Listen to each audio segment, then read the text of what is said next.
ছিনতাইকারী কে বানায় আপনারা বলেন?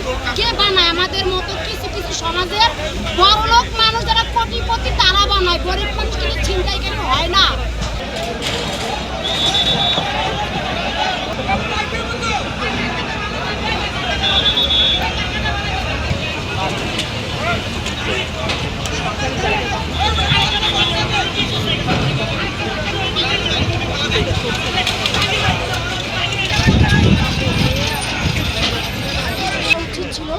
যে উনি তো অনেক ক্ষমতাশালী, কারণ আমরা বলতে গেলে এখন মনে করেন মেয়েরা ফলাইবো, এটা করবো সেটা করবো, নাম দাম কারো বানানো করবো লাগে, আমরা তো সবই জানি কারণরা চলে কী করে।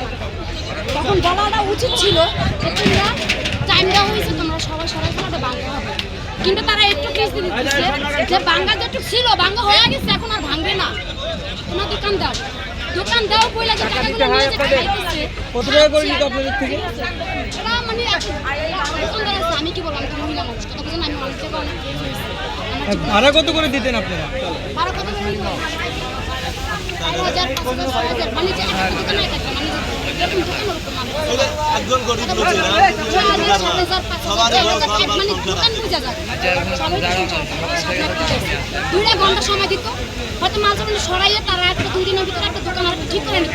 এই যে মালসাবাড়ি ক্ষতিগ্রস্ত হইলে ক্ষতিপূরণ কি দিবে? কেউ দিবে না। তো ছিনতাইকারী তাদেরকে বানানো হয় হাতে ধইরা, খারাপ বানানো হয় হাতে ধইরা, মাটির একটা পুতুল যেরকম বানায় তারাও সেরকম ছিনতাইকারী বানাইয়া তাদের ক্ষমতাটা বড় বানাতে চায়।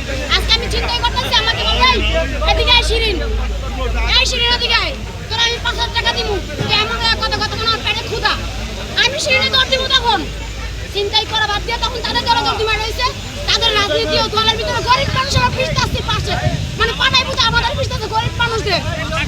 এগুলো তারা করতেছে যারা প্রকাশন তারা করতেছে।